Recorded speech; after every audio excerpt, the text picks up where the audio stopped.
H F T എന്ന് നിങ്ങൾ കേട്ടിട്ടുണ്ടോ? എച്ച് എഫ് ടി എന്ന് പറഞ്ഞിട്ടുണ്ടെങ്കിൽ ഹൈ ഫ്രീക്വൻസി ട്രേഡിംഗ് എന്നാണ്. അപ്പോൾ ഇതൊരു ടൈപ്പ് ട്രേഡിംഗ് ആണ്. ഇവിടെ പെട്ടെന്ന് ട്രേഡ്സ് എക്സിക്യൂട്ട് ആവും. ഇവിടെ ട്രേഡ്സ് ഒക്കെ മില്ലി സെക്കൻഡ്സ് മുതൽ നാനോ സെക്കൻഡ്സിന് ഇടയ്ക്കാവും ആവുന്നത്. അതുപോലെ തന്നെ മോസ്റ്റ് ഇത് ആർബിട്രേജിലാണ് യൂസ് ചെയ്യുന്നത്. അപ്പോൾ നമുക്കൊരു എക്സാമ്പിൾ എടുക്കാം. റിലയൻസിൻ്റെ പ്രൈസ് എൻ എസ് സിയിൽ 2500 രൂപയാണെന്ന് വിചാരിക്കുക. പക്ഷേ ബി എസ് സിയിൽ 2500.5 ട്രേഡ് ചെയ്യുന്നത്. അപ്പോൾ ഇവിടെ നിങ്ങൾക്ക് നോക്കിയിട്ടുണ്ടെങ്കിൽ 0.5 രൂപയുടെ ഗ്യാപ്പ് കാണാം.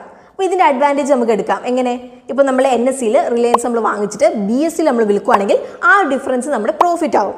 ഇതുപോലെ തന്നെ ഇക്വിറ്റിയിൽ ആർബിട്രേജ് സ്ട്രാറ്റജീസ് ഉണ്ടാക്കാം. ഇതുപോലെ തന്നെ നമുക്ക് ഓപ്ഷൻസിൽ നമുക്ക് ഉപയോഗിക്കാം. ഇപ്പോൾ ബ്ലാക്ക് സ്കോൾസ് മോഡൽ വഴി ഓപ്ഷൻസിൽ നമുക്ക് തിയററ്റിക്കൽ പ്രൈസ് നമുക്ക് കാൽക്കുലേറ്റ് ചെയ്യാം. അതുപോലെ തന്നെ ഇപ്പോൾ തിയററ്റിക്കൽ പ്രൈസ് അതിൽ ആക്ച്വൽ പ്രൈസ് തമ്മിൽ വ്യത്യാസം ഉണ്ടെങ്കിൽ നമുക്ക് വീണ്ടും ആർബിട്രേജ് ഓപ്പർച്യൂണിറ്റി ഉണ്ട്. പക്ഷേ റീറ്റെയിൽ ട്രേഡേഴ്സിന് ഇത് ചെയ്യാവോ? അൺഫോർച്ചുനേറ്റ്ലി ഇത് സാധ്യമല്ല.